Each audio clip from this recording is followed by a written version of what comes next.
about like early creation versus old creation and the science that backs it up. And I was wondering. Sure. Good question.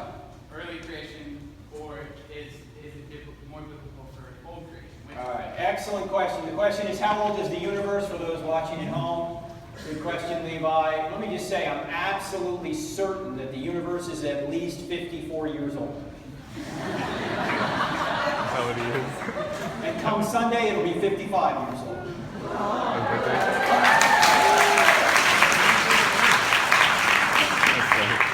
I'll throw my dad in there. It's at least 80 years old. All right? No, actually, this is an excellent question. And just give me a couple of minutes on it because it's one that comes up quite a bit. And it's a question that Christians debate. How old is the universe? Old or young? Okay? And yeah, we've had it a few times before. And the question is, does science show the universe is old? And I'm here to say that if you look at the scientific evidence, it appears to be old, especially from the light from the stars. The problem is you have to assume the speed of light hasn't changed. You're making an assumption you can't prove. Is it a good assumption? You know what? It probably is. Why? Because if you change the speed of light, you've got to change all the other laws of physics as well. Also, sometimes you're trying to date the Earth by salt in the ocean, but you're making assumptions there that you can't prove as well. The same thing is true with radioactive dating. The decay rate, the amount of uranium, is all assumed that you can't prove it. In other words, no matter what dating method you use scientifically, you have to make assumptions you can't prove. But it appears that if the speed of light hasn't changed, certainly the universe appears to be about 13.8 to 14 billion years old. Okay? It's probably a good assumption. Now, does the Bible teach a young universe? That's a question that some Christians will say yes, and here's where Christians disagree. Well, let me ask you a question. What does the first verse of the Bible say? In the beginning, God created the heavens and the earth. Okay, when did God create the heavens and the earth? In the beginning. Does it say when? No. Doesn't say when. You say, what about the days? The days don't begin till verse 3. The first day begins, and God said. The heavens and the earth are created before the first day even begins, if you want to be literal about it. In fact, John Lennox, the Oxford professor, puts it this way. I'm paraphrasing. Since the initial creation happened before day one, the Bible doesn't say how old the universe is. Now you say, wait a minute, Frank, maybe the days do have something to do with it. Well, let's just say they do. Even if the days are pertinent to the age question, the word for day in Genesis 1 and 2 could mean different periods of time. In fact, there's 4 different usages for the word day in Genesis alone. They didn't have a word for era or epoch at the time. They just had the word day. In fact, there may be 1 million words in English. There's about 3,000 in Hebrew. So they got to use what they have, okay? And in fact, it could mean 24 hours. It could also mean 12 hours. Why? Because he says he called the darkness night and he called the light day. There's also a usage which could mean, if I were to say to you that Tony Romo was a good quarterback in his day. You wouldn't think Tony Romo was good for just 24 hours, right? You know what I meant. He was just good for 24 hours? That's cold, dude. That is really cold, but since I'm a New York Giant fan, I don't care. All right. Oh my goodness. You know, a friend of mine who's a Giant fan actually married a girl who was a Dallas Cowboy fan, and when he got down on his one knee to propose to her, he had to explain what it was about because Dallas fans aren't used to getting a ring. At least not lately.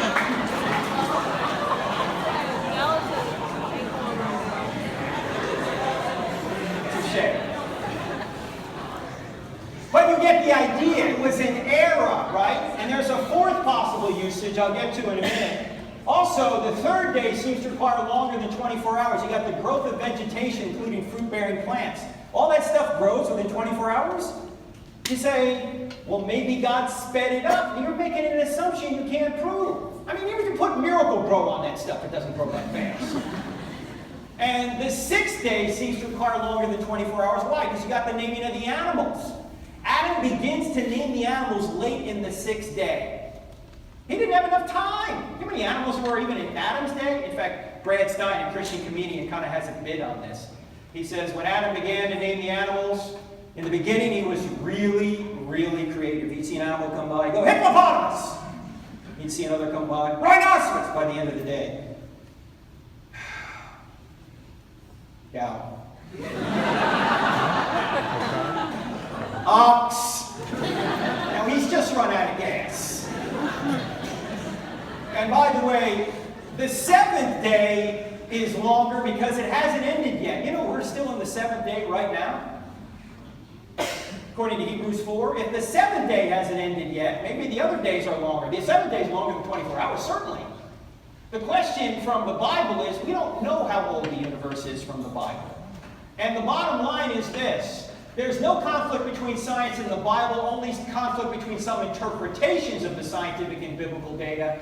The universe can be old or young. Science and the Bible are not definitive, but I will say I think the evidence is better for an old universe based on the scientific data. That God created is more certain than when.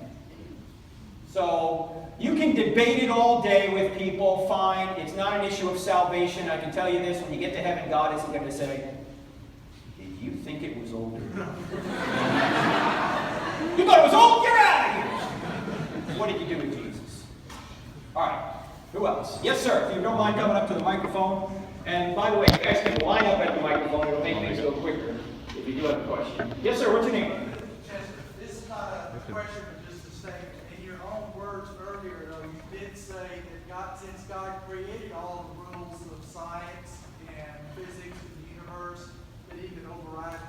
He could also override the stars shining, the distance from the stars to the year. Oh, of course He could do that. The question is, did He, and why would He, is the question. We don't know that, but you have to remember that He could. Of course, it's certainly possible. But that would seem to make God as someone deceiving us by speeding things up or slowing things down. Is there any way we can get that mic to work?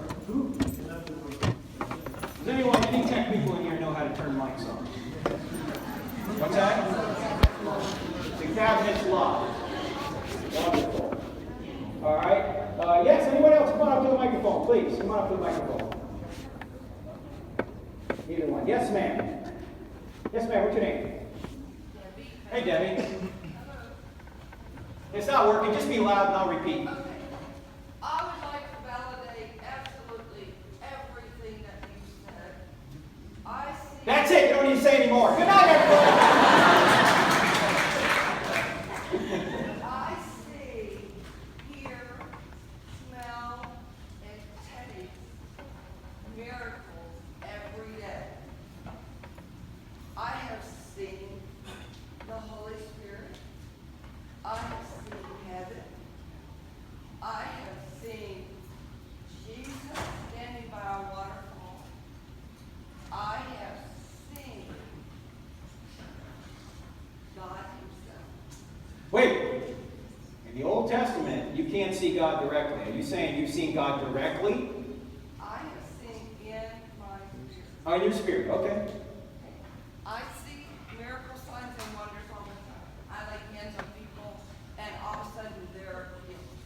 I lay hands on cell phones, and people say, "Oh, my cell phone's broke," and it works. I have gotten computers to come up. People are passing stuff toward the center right now. You better be careful. I just want to say that I know my God is real. Amen. Thank you, Debbie. Thank you. Yes, sir. What's your name? Emmanuel. Emmanuel. Go ahead. I wish this worked, but I guess I'll keep my voice. My brother Israel over there is his question, so I'm gonna be his mouthpiece, like Aaron was with Moses. That's fine. What happened to Aaron, by the way? What's that? Did anything bad happen to Aaron? I'm just checking. No, go ahead. It says, I've been a true Christian for 6 years now, and there's an issue that keeps bothering me the more I study Christianity. And this is all the division, and that is all the division among the different Armenian Reformed theology versus New Covenantal theology. Younger versus older, like we're mentioning Yes. right now. Credo baptism versus infant baptism. All male, both male, female. So many differences and debates among Christians themselves that a lot of the time they were welcome. But the thing that gets me the most is that is all the hate among believers, calling each other heretics, condemning each other to hell. They go from a guy called Science to Mike.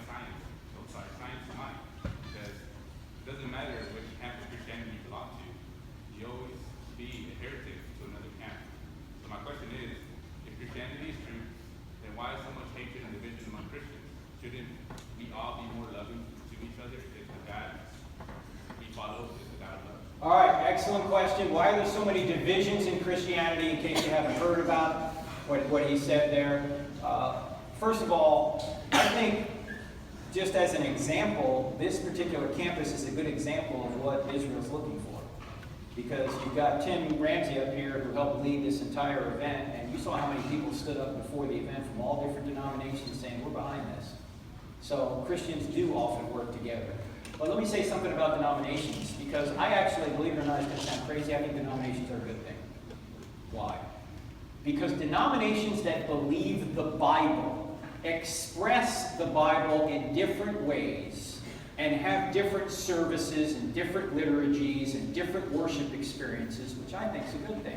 Some people with a certain personality feel more connected to God with a more free-flowing sort of service, like a Pentecostal service or something like that, whereas someone who might be on the other side of the intellectual spectrum in terms of their interest in theology, deep theology and that kind of thing, and more calm service may like a liturgy of that kind. Both of those groups believe the Bible. And what do they differ over? They may differ over what we call secondary or tertiary issues. They're not differing over the essentials. What are the essentials? That there is a God, you are not him, neither am I. That we're sinners, that we're fallen, that God literally came to earth, added humanity over his deity, lived a perfect life in our place, and by trusting in him, our sins can be forgiven, and we can know God for who he is. And he will one day come again. How is he going to come again? We may differ over that. But you know what? I think if there is an infinite God out there, it would be strange if an infinite God wasn't strange to us. It would be strange if we agreed on every little thing. God is infinite. He will have a complicated revelation. We'll get the main things right, but we may differ over the peripherals. But some of the peripherals are good things we can differ over. Now, I'm differentiating this now from denominations that don't even believe the Bible. And there are many of them now. Some of the mainline denominations don't believe the Bible. They don't even believe hardly that God exists. They're nothing what I would call would be just hymn-singing Rotary clubs. That's what they're doing.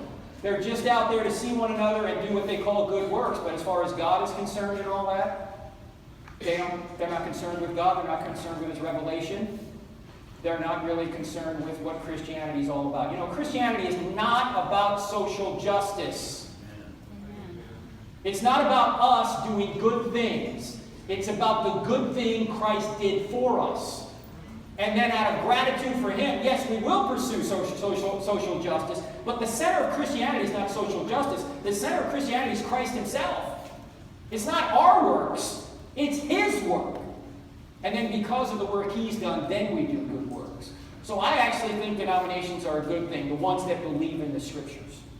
I got a question. Yes, go ahead. I think it's a good example, I guess, because my brother, he's older. I'm younger. I think the word tolerance, maybe people use the wrong word, maybe they don't have a good definition because you can still be with somebody even though you have wrong beliefs. And Right. Tolerant, not necessarily that you want to just shut them away, etc. But I accept them as brothers because he's using Christ, I believe in Christ. So Sure, the age of the earth is not an issue to divide over. I like to say that. I just wanted to set as an example that's possible. But what do you think about this? Because being younger, this is kind of how I do it. Or this is what I see. God, when he gave the Ten Commandments in Exodus 20, he related the seventh day. I don't know, maybe you've heard this. He said, he gave the Sabbath, keep it holy, set it apart because the seventh day God rested. Right. Speed it up if you can. Okay. Just get to the question if you would. Why did they interpret? Why did you take it as 24 hours instead of maybe a long period of time in that verse for that word day? Because that's Well, they may have taken it. That might be evidence for a young earth biblically. The problem is, it could be a unit for unit, because if you're supposed to rest on the seventh day, right? And the seventh day doesn't end according to Hebrews 4, does that mean we're supposed to work for 6 days and then the rest of our lives take off? No. So that's an argument against that view. All right? Thanks for the question. Appreciate it. Yes, sir. Ladies first. Yes, ma'am. What's your name? Emma. Emma. Go ahead, Emma. Okay. So what about the dinosaurs? What about That's how you They were big, scary things. Like ever since I was a kid, I was like, I believe, at the beginning, Uh-huh. and then in school and everything, I was about dinosaurs, so I was just kind of like stuck in the middle, like what actually. You mean, why doesn't the Bible talk about dinosaurs? Oh, okay. Okay, good question. Well, a couple of reasons. Number one, the Bible is not a book on taxonomy. Okay, so it talks about the land animals, it doesn't talk about all the land animals, okay? And secondly, when you think about it, you might say, well, why doesn't the Bible specifically mention dinosaurs? For the same reason it doesn't specifically mention the pyramids or the Great Wall of China. It's not part of the scope of the document. Remember, the reason the Bible exists, according to 2 Timothy 3, is to make you wise unto salvation, to get you saved and sanctified. It's not to tell you everything about everything. In fact, there's no book that can tell you everything about everything. There are books on taxonomy that leave out the dinosaurs. All writing is limited, and if you read the Bible is really a story about one bloodline, the bloodline of the Messiah, where Jesus actually comes to earth, adds humanity over his deity to save the very creatures who rebelled against him. That's what the story is. Jesus even says, the scriptures are about me in Luke chapter 24. Even the Old Testament's all about me. It's all about me and how I am the Redeemer of the world. So it's not going to say everything about everything, including the dinosaurs. All right? Thank you, Emma. Good question. Yes, sir. What's your name? Keegan. Keegan? Yes, sir. Go ahead. I've heard the question a lot of times, if God is all-knowing, all-powerful, and all-good, why is there evil? And also I've heard that, well, God didn't create evil, he created, man created evil, but God created man.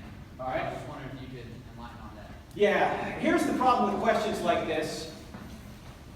People say, are questions hard to answer? No, they're not hard to answer. They're just hard to answer in 2 minutes. Right? Let me give you my best 2-minute answer.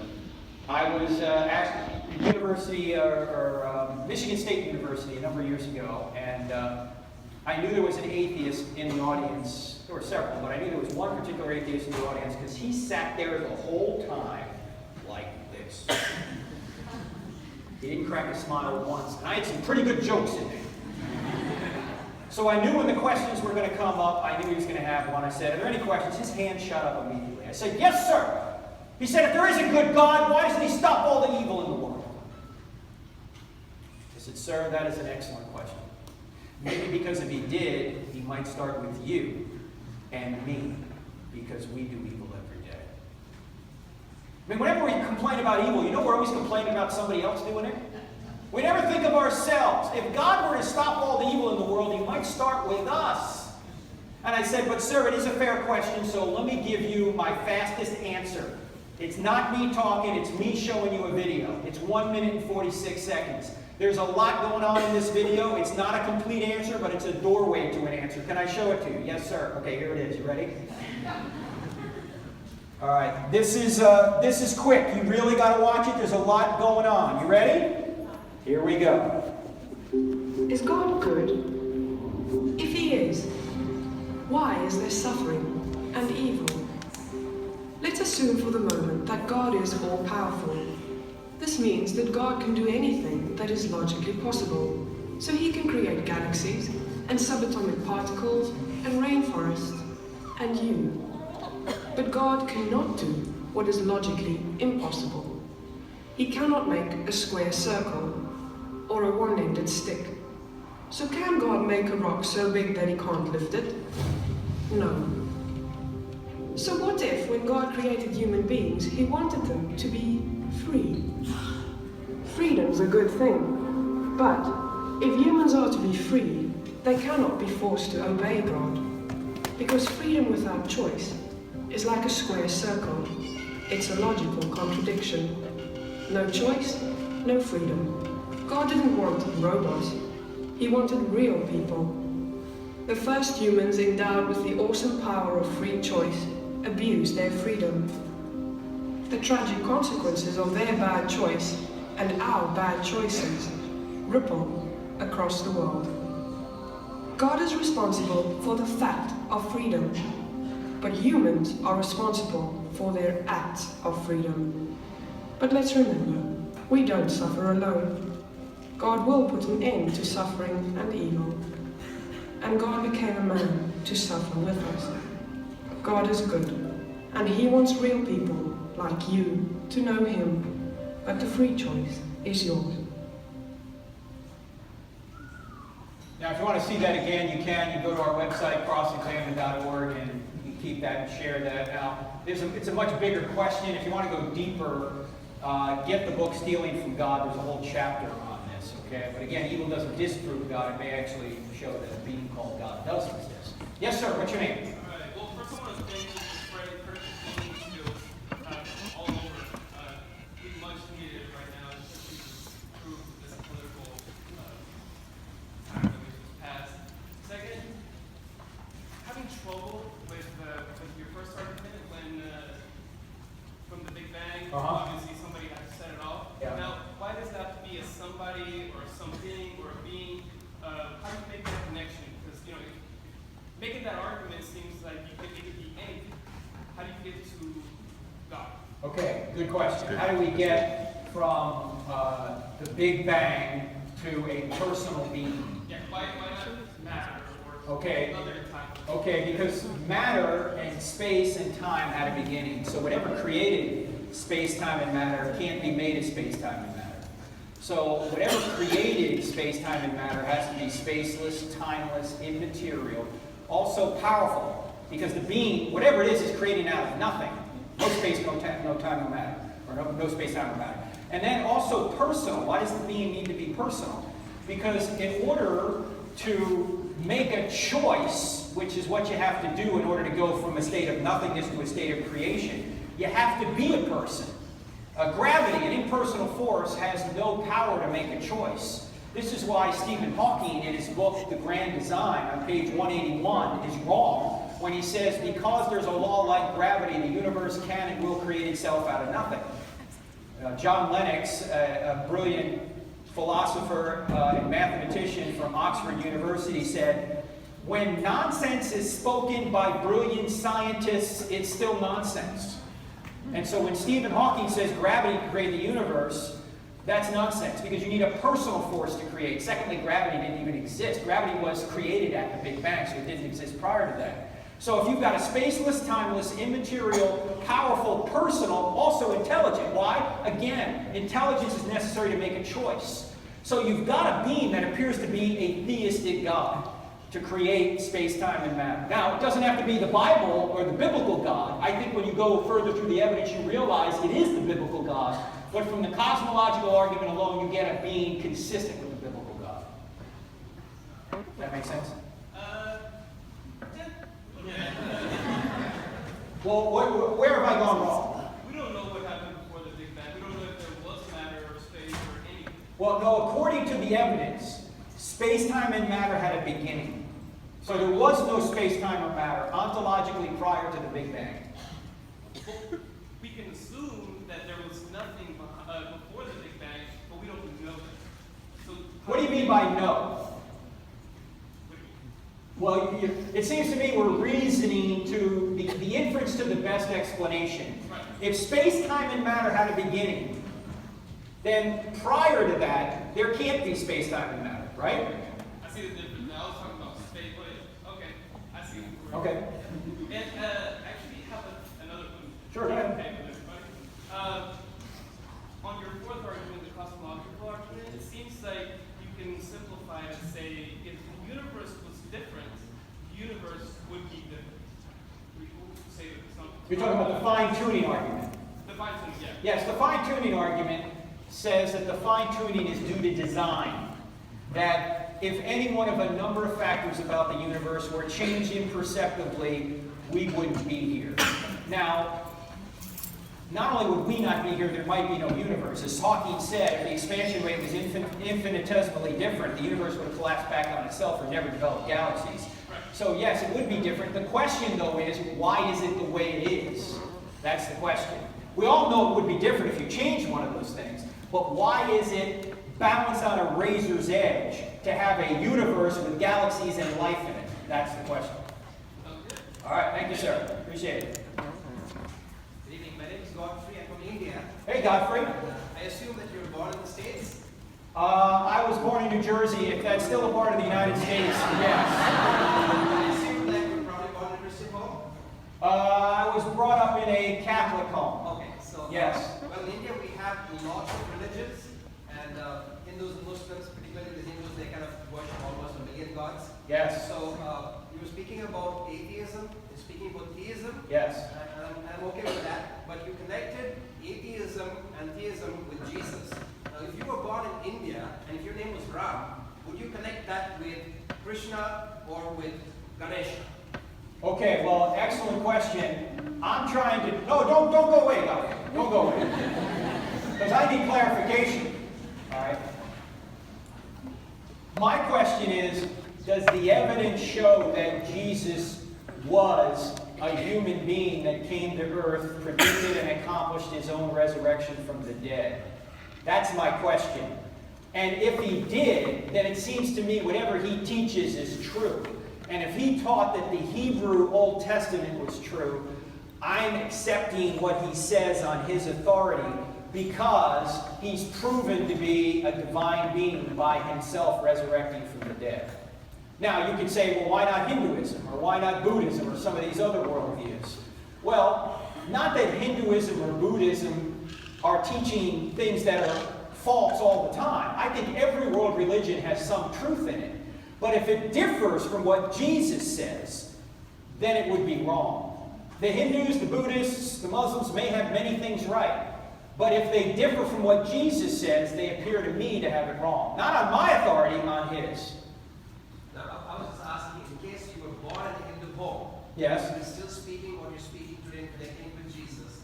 Because if you speak to Hindu people about Jesus, they say Jesus came 2,000 years back. Yes. But their gods came like 5,000 years back.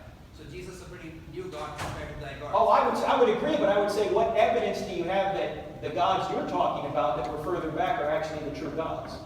And the same would go with Jesus? Well, that's the question. That's why I'm trying to go through evidence here, maybe inadequately. So technically my question was, I'm okay with there being a God. Yes. But my question is, why would you be specific to connect that with Jesus? That's Because I think the evidence shows that there really was a man named Jesus 2,000 years ago who walked the earth and performed miracles and predicted and accomplished his own resurrection, because the evidence for that is quite good. And you have people who were once Jews converting completely to this new belief system and paying for it with their lives to say this really happened. But don't you think the evidence was also that Buddha lived on earth and Krishna and all the others also lived there?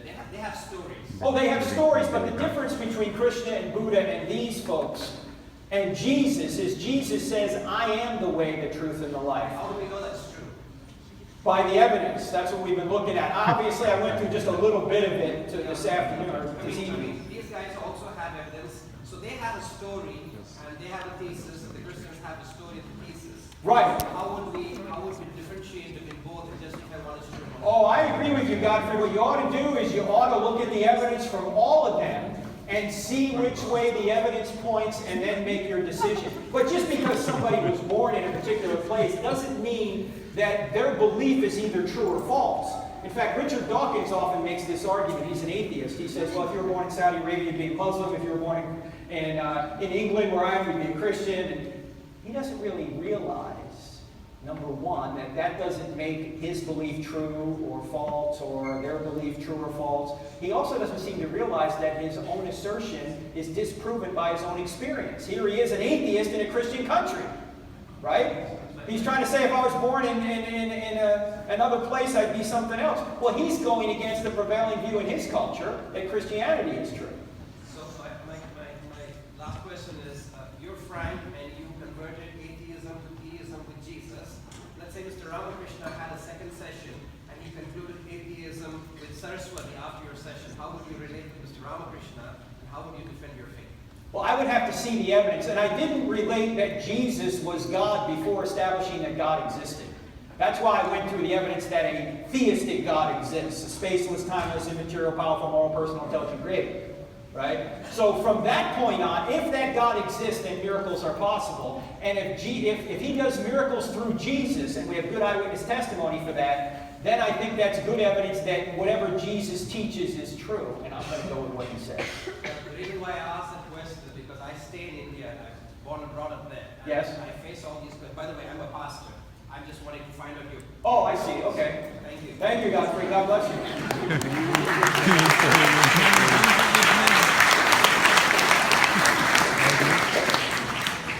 Gee, I never knew a pastor was that tough. Yes, ma'am. What's your name? My name is Ariel. Ariel, how are you? Just be close to the one of those there because they are recording. So people can hear you online. So in 1 Corinthians 14:33, it says, "For God is not a God of confusion, but of peace, as in all of the churches of the saints."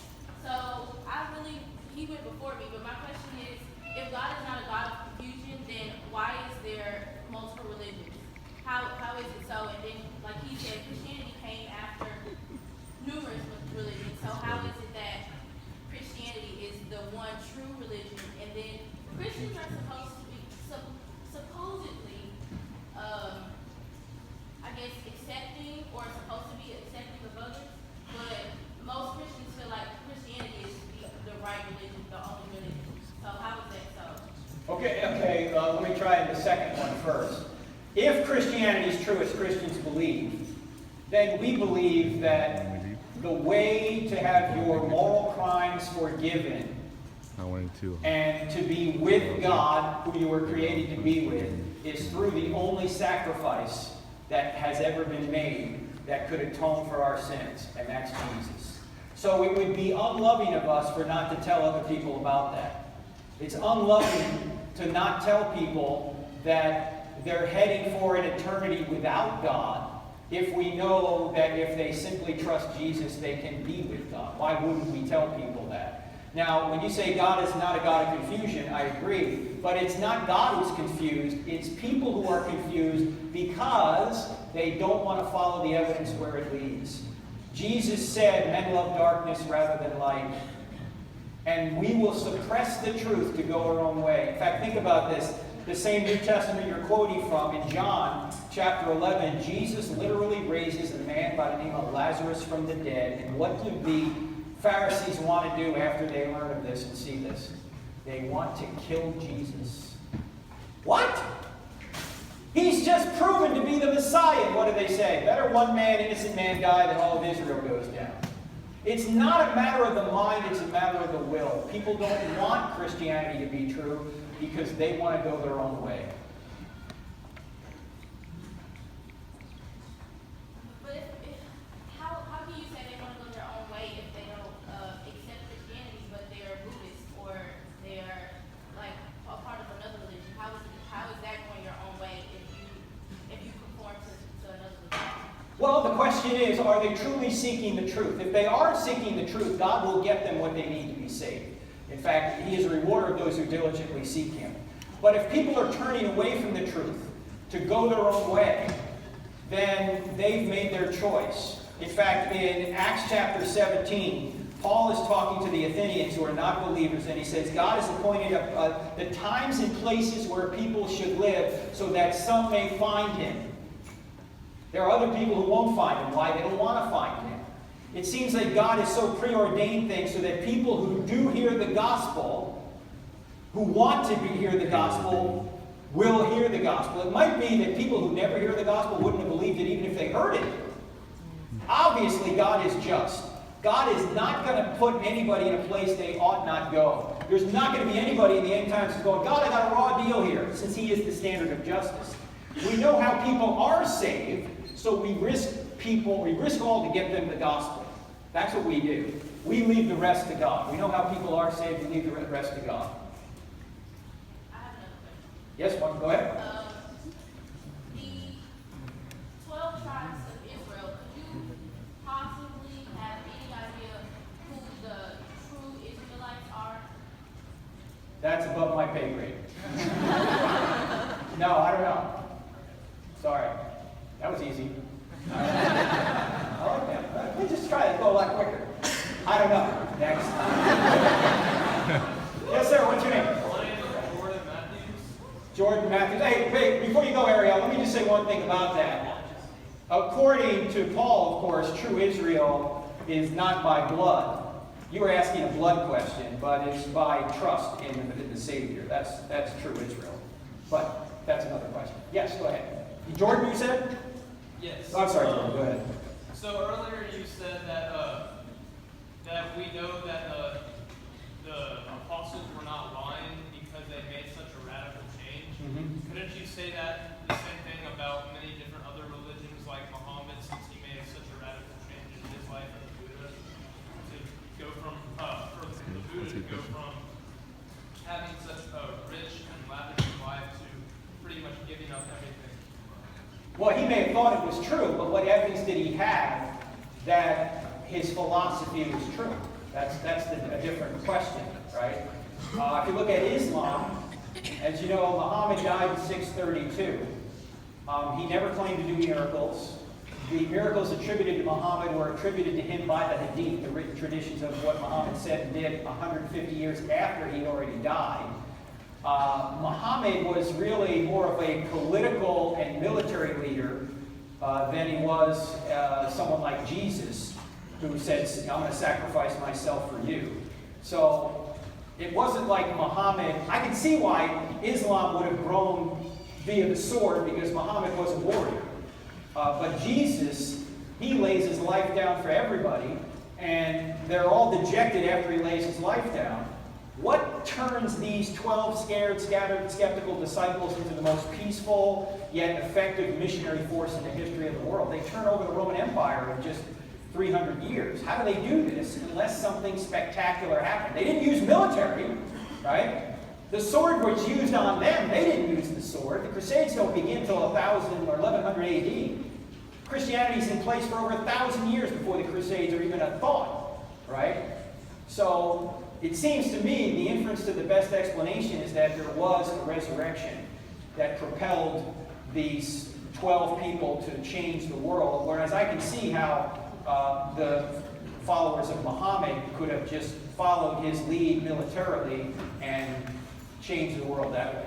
Thank you. All right. Thanks, Jordan. Yes, sir. What's your name? Taylor. Hey, Taylor. Come on in closer to the mic if you would, because it is recording. Go ahead. Okay, so pretty much like I know it came and that came in a time when everyone needed a savior. They predicted to be a holy king and to really personify what they thought was the king, right? And he came to save it and solidify his message in the Bible and teach everyone what they needed to set it as a positive example. But when they say he comes back, he's the take away all pain, heal all this, and be a conqueror of evil, right? Yes, Jesus is going to come back not as a suffering servant when he comes back, but he's going to come back as the judge. Yes.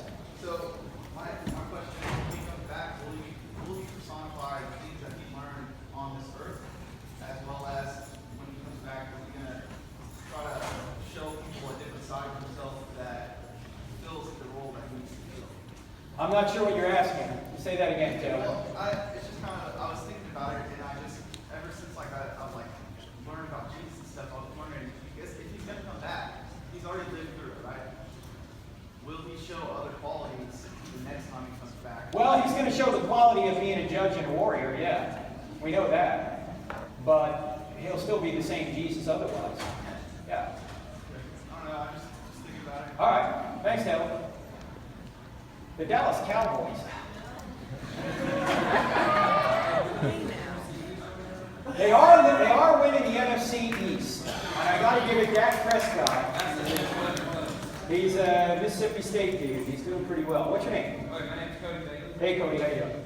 Okay, I believe you came here to theoretically, hopefully turn atheists into just start questioning. I can't do that. I'm just trying to put the evidence out there, and whatever you decide to do with it, and the Holy Spirit decides to do with it, that's up to him. And, well, as a Christian, I'm taking your argument here, and I'm using it to better my argument. Okay, good. So I have something that you said that I believe will be an argument that would be turned against me. I would like to hear All your right. answer. You stated things don't pop into existence by nothing, out of nothing, without a cause. Is this statement relative when it comes to God? The definition, defining God. Okay, well, God didn't come into existence. He just existed. In fact, he's the unmoved mover, as Aristotle would say. There has to be something that is uncreated and just exists. In fact, if you think about this, if the being that created the universe is timeless, because he created time, if you're timeless, do you have a beginning? No, he's not. He's eternal. He didn't have a beginning. So God is what Aristotle would call the unmoved mover. He didn't pop into existence out of nothing. He always existed. All right? Perfect. Thanks, Cody. Also, another Yes. is, it's not really a question, it's a statement. I'm not too sure the Indian preacher kind of got me thinking about this. Is there another religion that tries to defy death other than Christianity? That tries to what? Defy death other than Christianity? Defy death. As in Jesus. Well, sure. I mean, in Islam, they think that if your good deeds outweigh your bad, and if Allah looks favorably on you, yeah, you can be saved. Or if you die as a martyr in jihad, you can be, you'll make it to heaven. Sure, there are other worldviews that have an afterlife. Well, yeah, I believe that, but there was no other person that came down and defied death. So that Oh no, yeah, there's nobody that's been that. Yes. better thing. Yeah, Jesus is the center of Christianity. Every other world religion is someone else's philosophy. And the main difference between Christianity and every other world religion, and in Christianity everything's done, where in other world religions it's do this, do this, do this, do this. In other words, in Christianity, God works his way to you. In every other world religion, you're trying to work your way to God. But God literally comes down and saves us. We can't work our way to God. We're sinners. He saves us. Thanks, Cody. Go Giants. All right, final question. Here it comes. Ariel, you're back. Hey, by the way, Cody, one other thing. If you do get into an argument, let me just say one other thing. This would be helpful when you're interacting with people. If you do get into an argument with somebody, gets a little tense, just say, now look, we're all adults here. Mr. Poopy Pants. Works every time. All right. It's a tactic. All right, Ariel, go ahead. And then we're out of here. My question is, why is there such confusion with the depiction of Jesus? The depiction of Jesus in what sense? Like what he looked like, basically. There's not much in the scriptures about what he looked like, although it does say in Isaiah chapter 53, the famous suffering servant prediction, that his appearance wasn't one that we would be necessarily attracted to. He wasn't someone who was a model-looking type of person. We don't have a lot of evidence as to what he looked like. We do know that he was Semitic, which means he didn't look like me, and he didn't look like you. He was probably a little bit in between. What do you mean by that? Well, he had a little bit darker complexion than me, probably a little bit lighter than you. Like this gentleman right here. Probably look like him right there. There's Jesus for you. Right here. This gentleman, he's volunteering. Let's go. I'm Jesus. Don't believe him. Don't believe him. So it's me. Put your hand up again so people can shake your hand on the way out. There's Jesus. So with that, in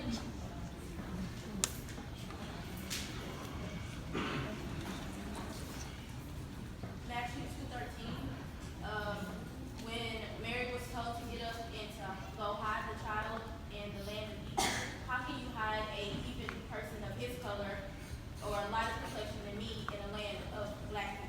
Because if you didn't know, the people in Well, I'm not sure the Egyptians were all necessarily black. I don't know. They were dark skinned. But remember, the way they hid Moses, you talking about Moses or Jesus? Who are you talking about? The child. Oh, Jesus, the child. Okay. Well, I'm sure there was a lot of Jews actually in Egypt. There were, because they used to come up from Egypt to the Passover. There were still Jews in Egypt, probably all the way back to when they were there in slavery for thousands of years. So there were Jews there. Like him. Right there, Jesus. Looking like him. Okay. All right.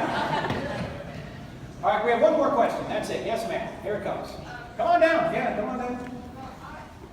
Just one more. Just one more. What's your name? Rebecca. Hey, Rebecca. So something I've been studying in my apologetic class. But what would you say to someone that believes in relativism?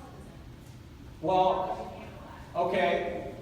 Well, I think you should ask them, what do you mean by relativism? And then how did you come to that conclusion? And you could give them an example, right? An example. You don't think it's just, if all truth is relative, that claim that they make, you don't think that truth is relative.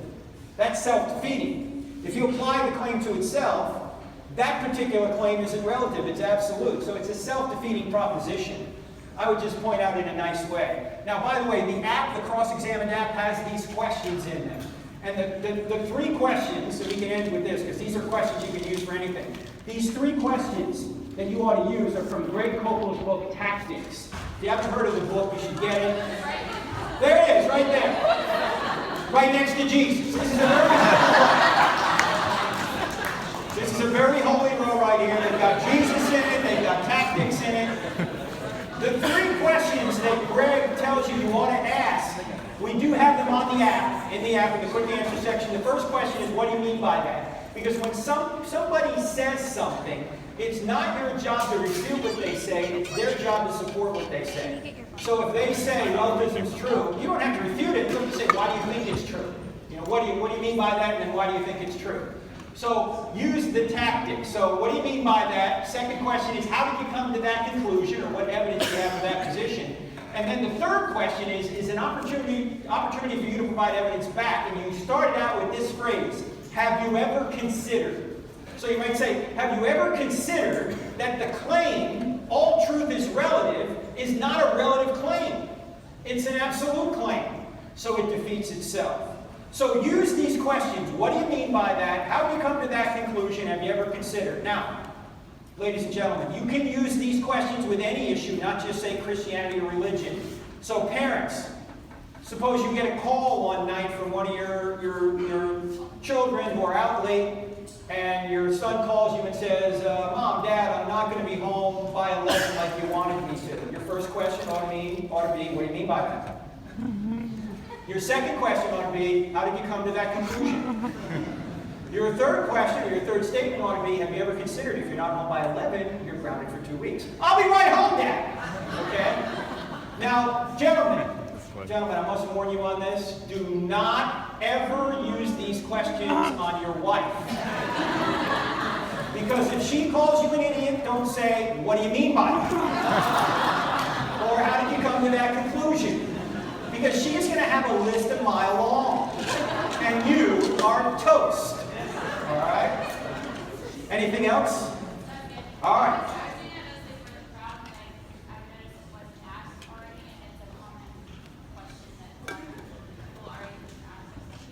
What's that?